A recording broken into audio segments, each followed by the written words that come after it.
بسم اللہ الرحمن الرحیم۔ اللہ تبارک و تعالی سورۃ التوبہ کی آیت نمبر 36 کے اندر ارشاد فرماتے ہیں ان عدت الشہور عند اللہ 12 شہرا، کہ اللہ تبارک و تعالی کے نزدیک مہینوں کی تعداد 12 ہے، ان میں سے 4 مہینے قابل احترام مہینے ہیں۔ تو اسلامی سال کا دوسرا مہینہ ماہ سفر کہلاتا ہے۔ اس سفر کے مہینے کے متعلق بہت سارے لوگوں کے غلط نظریات، غلط عقائد ہیں، چونکہ زمانے جاہلیت سے یہ غلط عقائد، غلط نظریات چلتے آ رہے ہیں، اور آج کے بہت سارے ایمان والے اور مسلمان لوگوں کے اندر بھی غلط نظریات اور غلط عقائد موجود ہیں۔ ان غلط عقائد کو، غلط نظریات کو ختم کرنے کی ضرورت ہے، کیونکہ اسلام ان غلط نظریات رکھنے کی، غلط عقائد رکھنے کی اجازت ہرگز نہیں دیتا۔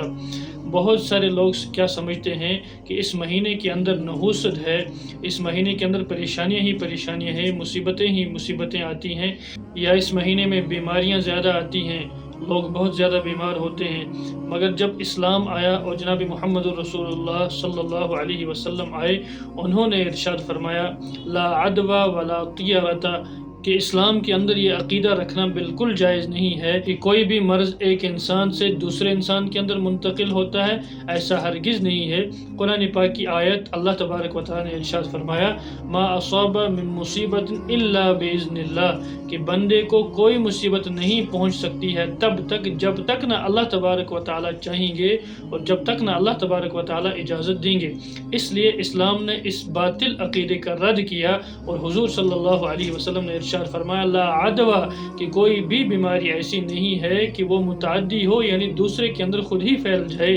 الا یہ کہ اللہ تبارک و تعالیٰ کی اجازت سے، اللہ تبارک و تعالیٰ کے چاہنے اور مشیت سے۔ اسی حدیث کے اندر ایک دوسرا باطل نظریہ، باطل عقیدہ جس کا اللہ کے پیارے پیغمبر صلی اللہ علیہ وسلم نے رد فرمایا، وہ یہ کہ لا طیرۃ، طیرۃ کا مطلب ہوا فال نکالنا، یعنی ایک انسان اگر اڑتے پرندے کو دیکھے گا اور وہ دیکھے گا کہ یہ پرندہ دائیں طرف جا رہا ہے تو اس سے فال نکالے گا کہ ہاں میرا کام اچھا ہوگا یا میرا وہاں جانا اچھا ہوگا، اور اگر وہ پرندہ بائیں طرف چلا گیا تو انسان اس کا برا فال نکالتا ہے کہ ہاں اب میرا کام نہیں ہوگا اور میرے لیے بہت برا ہوگا۔ تو اسلام نے اس چیز کو منع فرمایا، اس باطل عقیدے کو منع فرمایا، اور فرمایا لا طیرۃ۔ اور تیسرا باطل عقیدہ ولا حامۃ، حامۃ کا مطلب یہ ہوا کہ ایک جانور ہے الو نام کا، کہ وہ الو نام کا جانور کسی کے گھر کے پاس سے گزرا، کسی کے قریب سے گزرا، تو اس کو اس بات کا خوف ہوتا تھا کہ یہ میرے لیے مصیبت لے کر آئے گا، حالانکہ ایسا نہیں ہے۔ اللہ تبارک و تعالی نے جس شخص کے لیے جو پریشانی، جو مصیبت رکھی ہوگی، وہ صرف اور صرف اللہ تبارک و تعالی کی اجازت سے ہی آئے گی۔ ایسا فال نکالنا، پرندوں کو دیکھ کر ایسے فیصلے کرنا، یہ بالکل باطل اور غلط نظریہ ہے، یہ بالکل جائز نہیں ہے، اسلام میں اس کی بالکل بھی اجازت نہیں ہے۔ اسی طرح اس سفر کے مہینے کے متعلق ایک بات لوگوں کے اندر یہ بھی تھی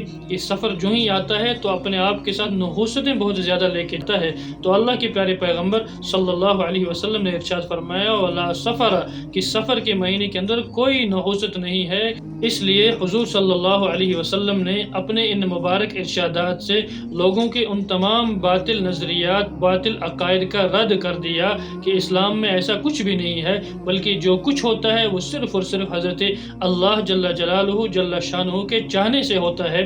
اس لیے ہمارا یہ عقیدہ ہونا چاہیے کہ جو بھی دنیا میں ہوا وہ اللہ نے کیا، جو دنیا میں ہو رہا ہے وہ اللہ کر رہا ہے، اور جو دنیا میں قیامت تک ہوگا یا اس کے بعد بھی ہوگا وہ صرف اور صرف اللہ تبارک و تعالیٰ کریں گے۔ اور بہت سارے لوگوں کے غلط نظریے یہ بھی ہیں کہ اگر انہیں سفر میں جاتے وقت سامنے کالی بلی پڑ گئی تو لوگ سوچتے ہیں کالی بلی نے ہمارا راستہ کاٹا، اب ہمارا کام نہیں بنے گا۔ یاد رکھنا چاہیے کالی بلی ہو یا سفید بلی ہو، اس کے راستہ کاٹنے سے کچھ بھی نہیں ہوگا۔ اگر اللہ تبارک و تعالیٰ چاہیں گے کسی کام کا کرنا، ساری دنیا مل جائے اور اس کام کو نہ کرنے کی کوشش کرے تو ایسا کبھی نہیں ہو سکتا، اللہ تبارک و تعالیٰ ضرور کریں گے۔ اور ساری دنیا چاہے کہ ایسا کام نہ ہو اور اللہ تبارک و تعالیٰ چاہیں گے کہ ایسا کام ہو تو ضرور ہو کر رہے گا۔